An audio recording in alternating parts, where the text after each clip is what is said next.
This is the Sony Data Transmitter, or the Sony PDT-FP1, and this is a combination of the Sony Xperia 1 Mark V as well as the Xperia Stream cooling system and networking module with the model number XQZ-GG01. So it has some advantages and disadvantages in comparison to the Sony Xperia 1 Mark V. So I'll go through them. So on the back, it has a HDMI input port, which means you can connect a HDMI output from a camera or anything directly to it and then use it for streaming or recording or whatever else you want.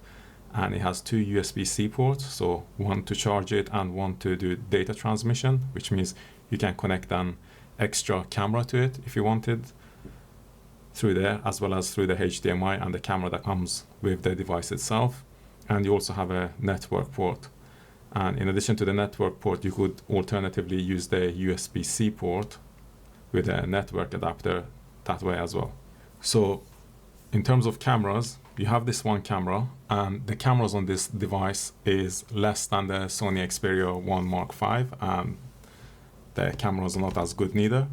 So that's a disadvantage that this device has.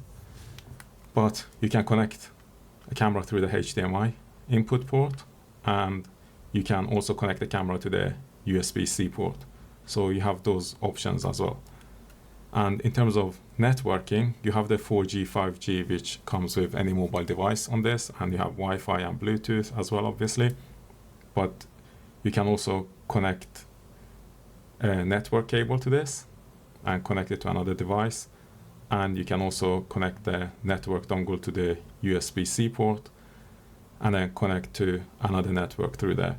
So if you're using this device for streaming, you have multiple options for networking, and you can have redundancy or backup if one of the connection goes down. So you have 4G or 5G, you have Wi-Fi, you have Bluetooth, you have the USB-C port, which you can use for networking, and you also have the Ethernet port. So that's 5 connections directly there. And the main advantage of this device, and the main reason I bought this device, is because it has a better heat sink, and the heat sink has a fan as well, so it should keep it cool. Whereas on the Sony Xperia 1 Mark V, it tends to get warm, and if I'm streaming, then the frame rate would drop, for example, from 30 frames per second to 15 frames per second, which makes the live stream not look that good or smooth. And in terms of the Xperia Stream device, this device, the USB port on this, you cannot transmit data through it, so it's only for charging, and it also blocks the cameras on the Sony Xperia 1 Mark V, which means you don't actually have an option to use the phone directly in this for streaming neither. So the only advantage of the Xperia Stream is really to use it for gaming, but there's no realistic option to use it for live streaming because the USB port doesn't transmit data and the cameras are blocked. So the only thing that you can really get out of it is the network port for live streaming video. But if you're doing gaming, that's a different conversation altogether. But if you want to film from a camera or directly from the device itself, then this is the wrong device for that. But for gaming, it's obviously useful because you don't need to record anything from a camera. You can just record your screen, and then it has a network port, so it can also stream that way. So this device is a combination of the hardware on the Sony Xperia 1 Mark V and the Xperia Stream device, and in addition to some improvements that I've made on this.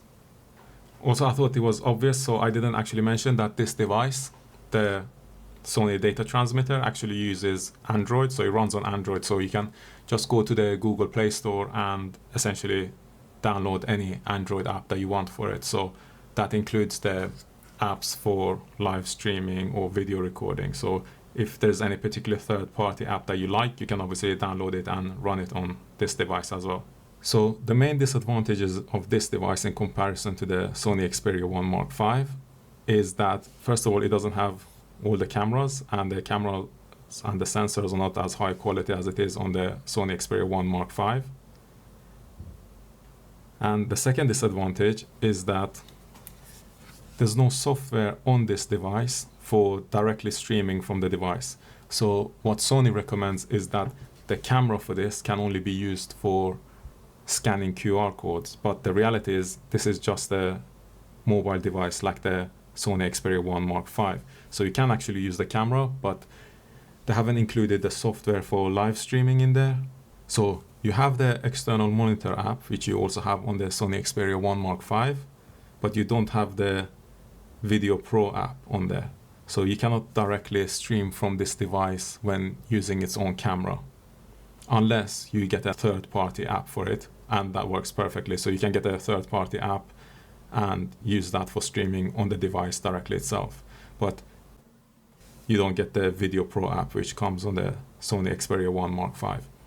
What you do get is the XD Cam Pocket Cinema app. So this app seems to be really good, and you'd think that you'd be able to stream with it. But the problem with this app is that it doesn't let you stream directly from it to an RTMP destination or SRT destination. So you have the option to choose 3 different services. So what Sony is doing is promoting their own services. So you obviously need the subscription and pay for all these different services if you wanted to live stream.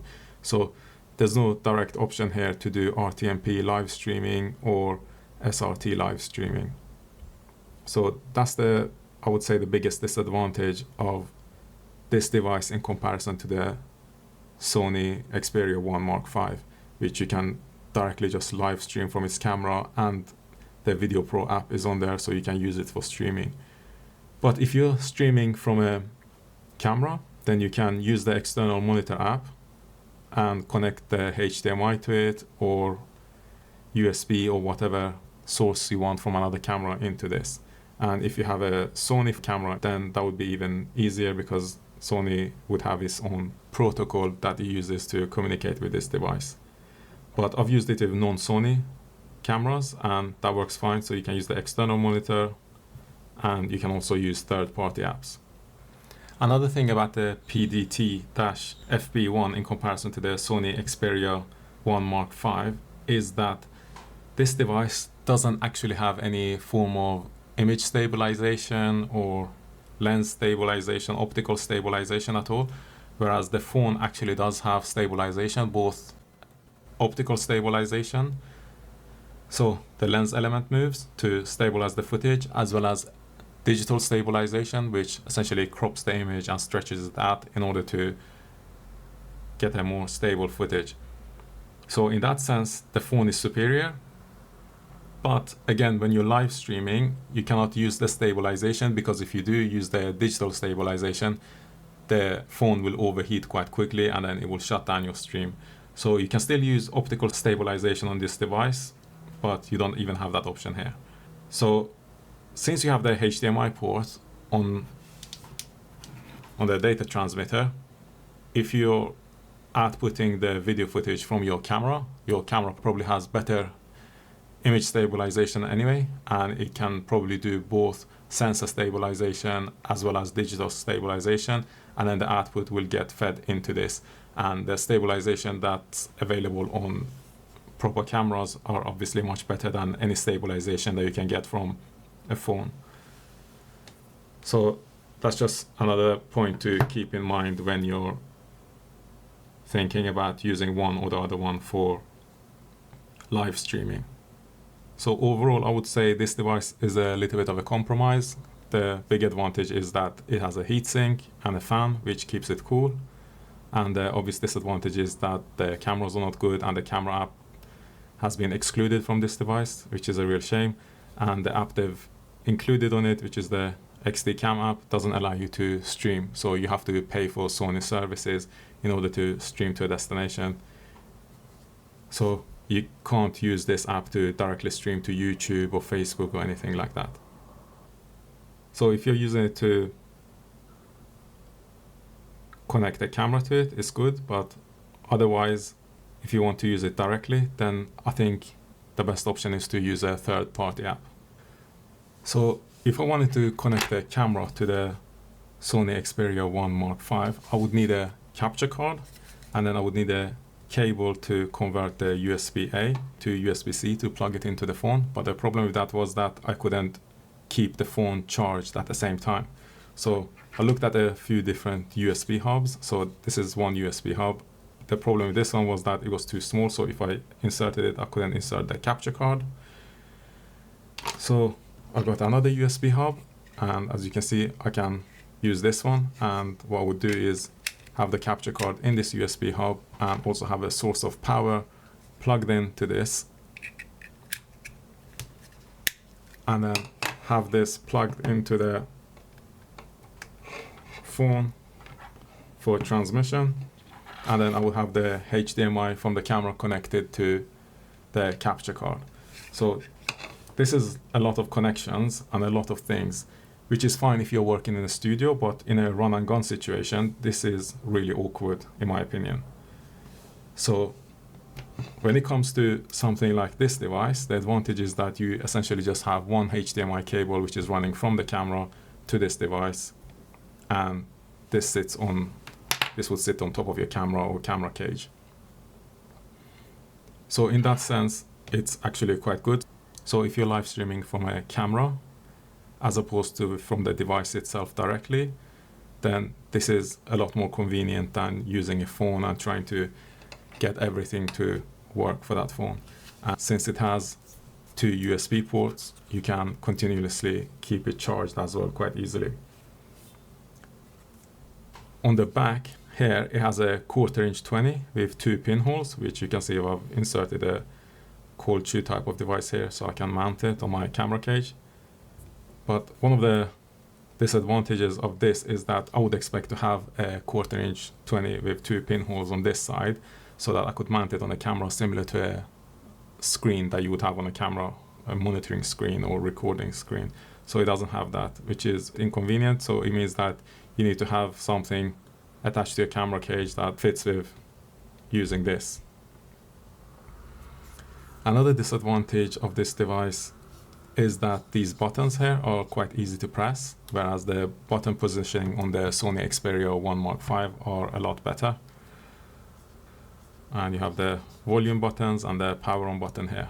So it's quite different to the Sony Xperia 1 Mark V, where you have the volume buttons up there, so you don't really press them by accident. And here you have the camera button quite low, so you don't press that neither. So this is typically where your hand would sit. So there's a little bit of changing in the positioning of the buttons. This is actually where the SIM is. So the SIM card and the micro SD card can still be inserted here, as opposed to the bottom, which is the case on the Sony Xperia 1 Mark V. And here you have the volume buttons and the power button as well. Anyway, let me know if you have any questions about this device, or if you want me to demo any particular aspect of it or demonstrate something in more detail. So to summarize the main disadvantages of this device in comparison to the Sony Xperia 1 Mark V, it's bigger, it's heavier, and it doesn't have the Video Pro app, and the positioning of the buttons are worse, so it's easier to press them, and it doesn't have as many cameras or good quality cameras here, and it doesn't seem to have as many speakers and microphones. But some of those disadvantages are minor. The main disadvantage for me is that it doesn't have the Video Pro app and that it's bigger and heavier. And to summarize, the main advantages of this device is that it has a good heatsink with a fan, so it shouldn't heat up to the same level that the Sony Xperia 1 Mark V does. And you also have way more options in terms of connecting to different networks. So if you're using this for live streaming, that's really good. So you have the 4G, 5G connection, you have the Ethernet port, you have the USB port, which you can use as another network connection, and then you have Bluetooth and Wi-Fi. So you have the 4G and 5G connection, you have Wi-Fi, you have Bluetooth, and you have the Ethernet port, and you also have the USB-C port, which you can potentially connect to another alternative network. So at least 5 direct internet connections that you can get from this one device without requiring significant additional accessories. Whereas on the Sony Xperia 1 Mark V, you obviously don't have the Ethernet port and you don't have additional USB ports for charging and data, so you need to use that one USB-C port that's available for charging it while you're live streaming. And in terms of cameras, even though it doesn't have that many cameras, it has the HDMI input port, which means you don't need to use a capture card if you want to take footage from a camera, and you also have the two USB-C ports. So if you wanted, you could use one of these USB-C ports, which is for data, to input a stream from a camera as opposed to use it for networking or whatever else. So I would say if they add the Video Pro app to this device, I would say it's definitely not even worth thinking about it. It would definitely be substantially better than the Xperia phones. But without the Video Pro app, I think it's a little bit debatable, because that means you're kind of relying either on third-party apps. And I've used a few different third-party apps and none of them have been good, even though there are some good reviews for them online. Anyway, so those are just some things to keep in mind if you're deciding to use one of these devices for live streaming, and whether it fits with what you're doing with a camera or whether you want to record directly on the device itself. So in my experience, there's advantages to recording directly with the device itself without any communication with the camera, because then you have two completely separate, isolated devices, and you have one, for example, doing the recording and one for streaming. And if you need to change the battery or the power runs out on one of them, you don't need to worry about the other one, or if there's a problem with one of them, the other one can still continue recording and you're just streaming from this. So if one is affected, the other one is not affected. But the disadvantage that comes with having two separate units to film something is obviously that you need to keep track of what's happening with the stream and the camera. So you're essentially managing two devices at the same time, which is more work than just managing the camera. So when you have this connected to a camera, if you zoom on the camera, you will have the same zoomed image on the live stream. Whereas if the two are not interconnected, then obviously this would not be zooming in and out. So you would have a wide angle, for example, and that's the fixed view that you would have for your live stream. Another use case for using the USB-C port for transmitting data is to actually connect a wireless audio transmitter to it. So if you want to have wireless microphones, then you can connect one of the devices here and use it for a form of microphone input. And I know there are microphones that allow Bluetooth connection, so you don't even need to use that if you have those type of microphones, but you could use this for wireless microphone as well. And I've seen wireless microphone adapters that allow you to also have a USB-C charging on them. So if you were to use such an adapter, you could also use the same thing on the Sony Xperia 1 Mark V. So I think the two USB-C ports on here provides a lot of flexibility. You can use it as an additional network connection for additional internet bandwidth. If you're doing live streaming, you can use it for microphone, or you can also use it for an additional camera input. I haven't tried to make phone calls with this device, so I don't know exactly what microphones and speakers it does support, but if anyone is interested in that, I can find that and try it out with this, because I've mainly bought this in order to do live streaming without the device heating up. That was my primary concern. I didn't want the device to heat up. And since it doesn't have the Video Pro app and the cameras that are available on the Sony Xperia 1 Mark V, I've started using the HDMI port to connect it to my camera. So I record the video footage on my camera and I stream it through this device. And I don't have any concerns about this overheating, and I also don't need to use additional cables and small USB hubs and all the peripherals that comes with trying to essentially make it work with the phone. So what I'm doing right now is I'm connecting a Ethernet cable from here to my phone, and then I'm using my phone as an additional network connection to internet. So I have 5G on this device and 5G on this device from 2 different operators, and I use them both in a redundant fashion.